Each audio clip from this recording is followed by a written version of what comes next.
I took a weekend off with my friend Mark because we both needed to disconnect from work for a bit.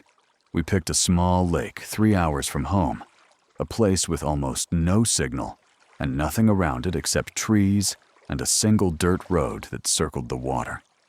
We rented a small cabin, tossed our bags inside, and agreed that we weren't going to do anything complicated. Just sleep, eat, walk a little. That was the plan, at least. The first morning, we followed the dirt path along the lake.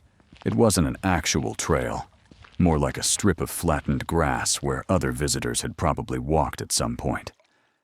After about 20 minutes, Mark slowed down and pointed toward a cluster of thick bushes near a slope of rock. I didn't see anything at first. Then I noticed a small, dark opening at the base of the rock, almost hidden behind roots that hung down like old ropes. It was a cave entrance, a shallow one by the looks of it, but definitely man-sized. What made us stop, though, was the object lying a few feet from the opening. A burned-out torch. Not a modern flashlight. A wooden torch. The kind you light with fire, half buried in dirt and ash. We stared at it for a few seconds. There was no reason for a torch to be there. Nobody camped in that area, and the nearest house was in a village about 10 minutes away by car. We hadn't seen a single person since we arrived. Mark nudged it with his shoe. "Someone's been here recently," he said. Neither of us said we should go inside. We just looked at each other and started moving toward the opening, like it was automatic. Curiosity does that. We ducked under the low entrance and stepped into a passage that was narrower than I expected. The air was cool and stale, with a faint earthy smell. Our phone flashlights were the only light source, and the walls reflected it in a dull, uneven way. The floor was packed dirt with a thin layer of dust that didn't look disturbed recently, at least near the front. The cave went deeper than it looked from outside. It opened slightly after a few meters, then narrowed again. The farther we walked, the more it felt like we weren't supposed to be there, not because of anything supernatural, but because it was clear someone had used this place, and not casually. About 15 meters in, we reached a wider chamber, maybe 5 meters across. The ceiling rose high enough that our lights didn't fully reach it. On the right side, near the wall, were several objects arranged on the ground. There were wooden carvings, small ones, with rough shapes that looked humanoid, but distorted. Wrapped strings, knots tied in deliberate patterns, small animal bones arranged around a flat stone. Feathers. A rusted tin cup with melted wax inside. And in the center of it all, a low stone slab. Not carved, just chosen carefully. The top of it was stained a dark reddish brown. Mark whispered, "What the hell is this?" But his voice came out mostly flat. Shock without the dramatic reaction. I didn't answer. I didn't know what to call any of it. The carvings didn't look like anything cultural I recognized. They didn't look like decorations either. They looked like things someone made for a purpose, even if the purpose made no sense to us.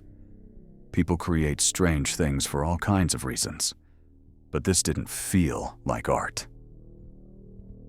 I moved my light toward the far corner of the chamber and felt my chest tighten, not from fear, but from the simple realization of what was there.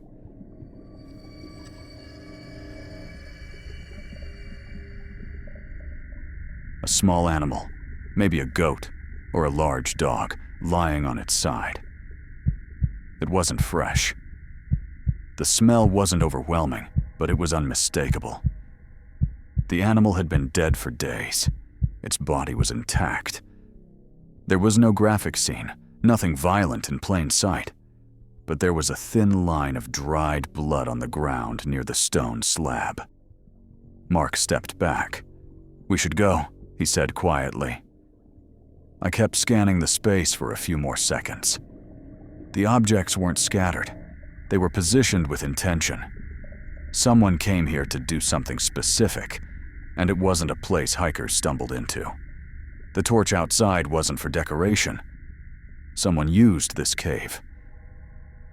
There were no signs of struggle, no drawings on the walls, no words or symbols, just objects arranged in a way that made you understand they weren't placed there randomly. People practice all kinds of rituals, cultural, personal, experimental. Whether they believe in them or not doesn't matter. What matters is that someone set this up recently enough that the torch and the animal weren't ancient. I felt the weight of the silence inside the cave, not in a dramatic way, just a steady pressure that made it clear we were intruding in someone's hidden space, a space they expected to be private.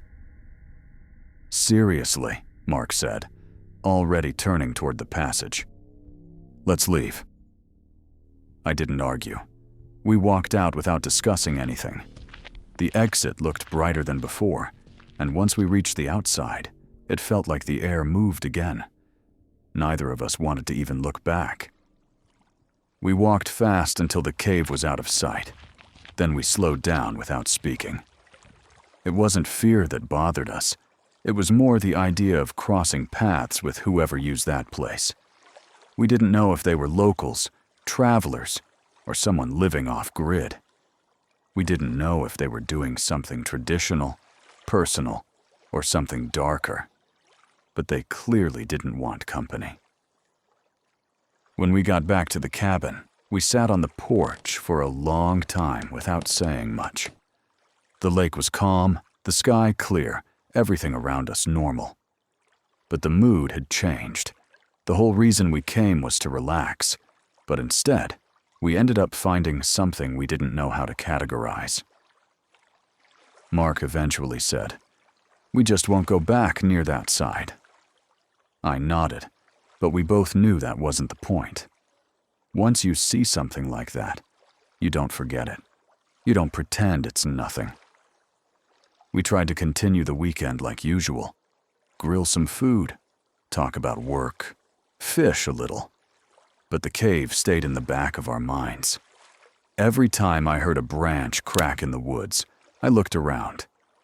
Not because I expected someone to follow us, but because I kept thinking about how close that hidden chamber was to where we were sleeping. That night we stayed inside the cabin. We didn't say it out loud, but neither of us wanted to be out in the dark. There was nothing dramatic happening.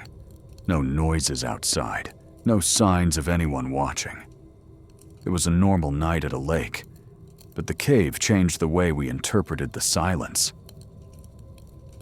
The next morning, we packed earlier than planned. The weekend wasn't ruined. We just didn't feel like staying any longer. Sometimes when you see part of someone else's world, especially a part they meant to hide, the smartest thing is to step out of it. Before leaving, I looked across the lake one more time. The water was flat and still.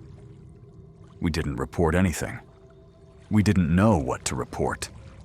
There was no crime we could prove, nothing illegal we could point to, nothing imminent or obvious. Just a place we walked into by accident. One that belonged to someone else, not to us. When people ask how the trip went, I say it was fine, but shorter than expected. I don't mention the cave. Most people wouldn't understand the feeling anyway. It wasn't fear. It was something quieter. A reminder that even in calm places, there are things going on that you're not meant to see.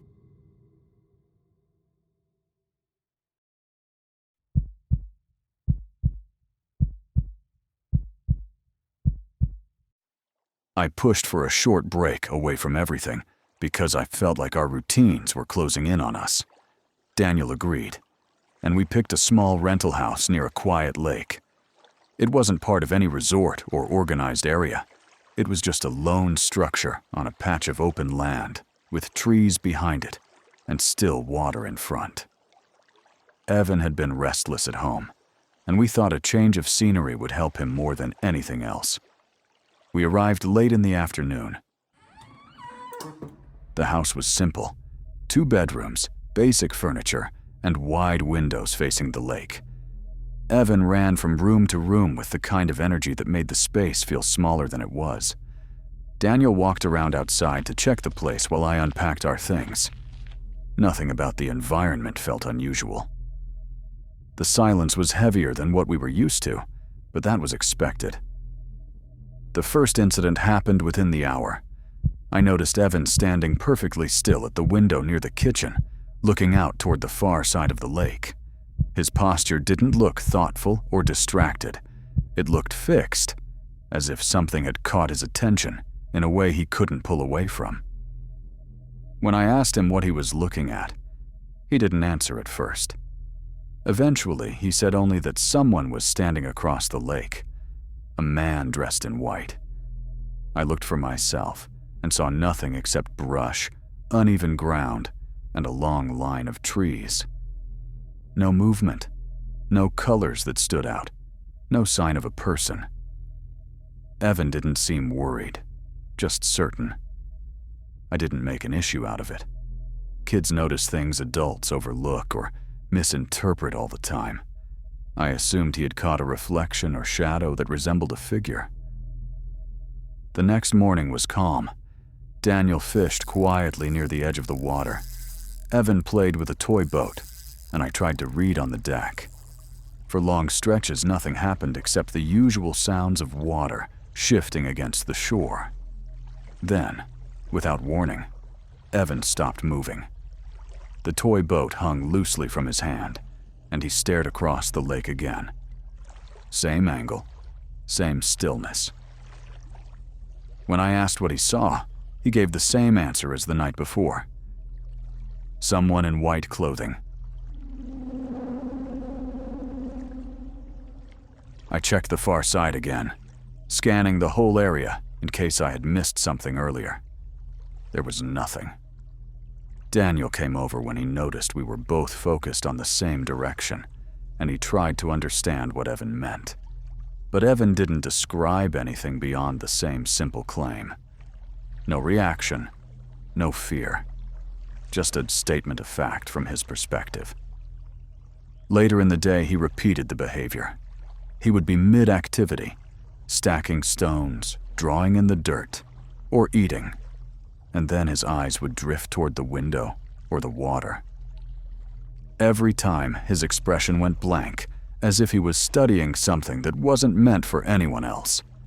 He always looked in the same direction across the lake. When I pressed for details, he never offered more than the same reference to a man in white. Daniel and I talked privately after Evan went to bed.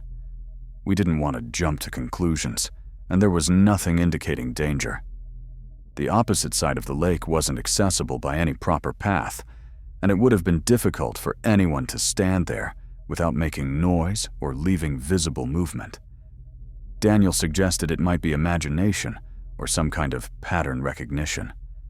I considered that too, but Evan's consistency made me unsure. The third day followed the same pattern. We tried to keep things normal, made breakfast, took a short walk, let Evan play near the shallows. But the stillness around us started feeling less peaceful and more heavy. Evan paused twice in the morning and once in the evening, always the same blank focus toward a single point. He acted like he was observing someone real, someone stationary, someone who never left that specific area across the lake. Daniel walked around the lake that evening with a flashlight. The terrain was rough, and branches blocked most of the path. He didn't find any footprints, clothing, or signs that a person had been walking around. The ground was untouched except for animal tracks. He came back tired and muddy, saying there was nothing out there. That night, Evan slept normally, unaffected by anything that had happened. Daniel fell asleep after a while, but I stayed awake longer than I intended. I kept thinking about how certain Evan sounded each time. No fear, no confusion, just consistency. Children exaggerate, but they don't maintain the same quiet certainty unless they believe what they're saying. Our final morning at the lake was uneventful. Evan watched a cartoon while Daniel packed the car. I stood outside for a few minutes looking across the lake from the deck. The water was flat and reflective, and nothing disturbed the surface. The far side was exactly as it had been every day. Trees, brush, and empty ground. Evan wandered outside while I was standing there. He didn't say anything, didn't point, didn't freeze the way he had the previous days. He just stood next to me and looked at the water. I waited to see if his attention would shift toward the tree line again, but it didn't. He seemed ready to leave, like the rest of us. We drove away an hour later. Evan acted as if nothing unusual had happened all week. Daniel and I didn't bring it up. There wasn't anything to report, and there wasn't anything to confirm. Whatever Evan thought he saw, we didn't witness it, and no evidence suggested a real person had been across the lake. In the weeks after the trip, Daniel mentioned it once. He said he couldn't decide whether the idea of someone silently watching us from across the lake was more unsettling than the idea that Evan had seen nothing at all. I understood what he meant. Both possibilities sat in the back of my mind in different ways. Evan never mentioned the man again. He went back to his usual routines at home, unaffected by everything that had happened or didn't happen. There were no changes in his behavior, no lingering fixation, no nightmares or anxiety. It was as if those moments by the lake were only relevant to him while we were there. I still think about it sometimes, not with fear, but with a quiet uncertainty I can't fully categorize. The lake was peaceful, the house was ordinary, and nothing visible happened during our stay. But Evan's steady attention toward that one spot across the water left a kind of imprint on the experience. Some places feel empty even when they aren't. And some moments feel significant, even when you can't explain why.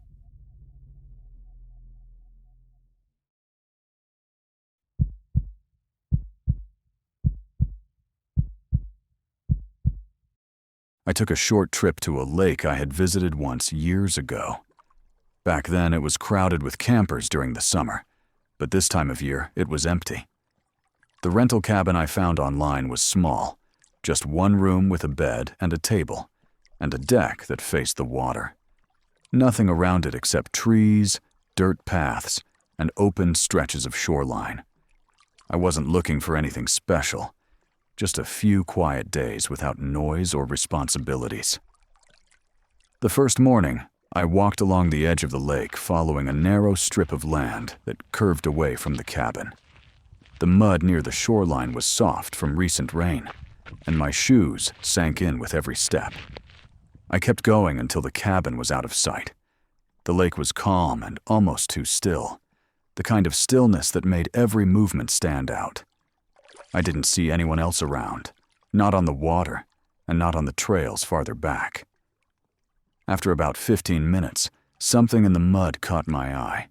It reflected a small amount of light, not enough to be obvious from far away.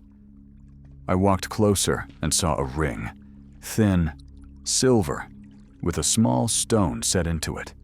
It looked like a woman's ring. It was pressed halfway into the mud, like it had been stepped on or dropped without anyone noticing. There were no footprints around it except my own. No sign that someone had been walking there recently. I picked it up and turned it over. There was no inscription, no initials, nothing to identify the owner. I looked around, expecting to see something that would explain how it got there. A bag, a towel, anything. But the area was completely empty. I pocketed the ring, planning to mention it to someone in case it mattered.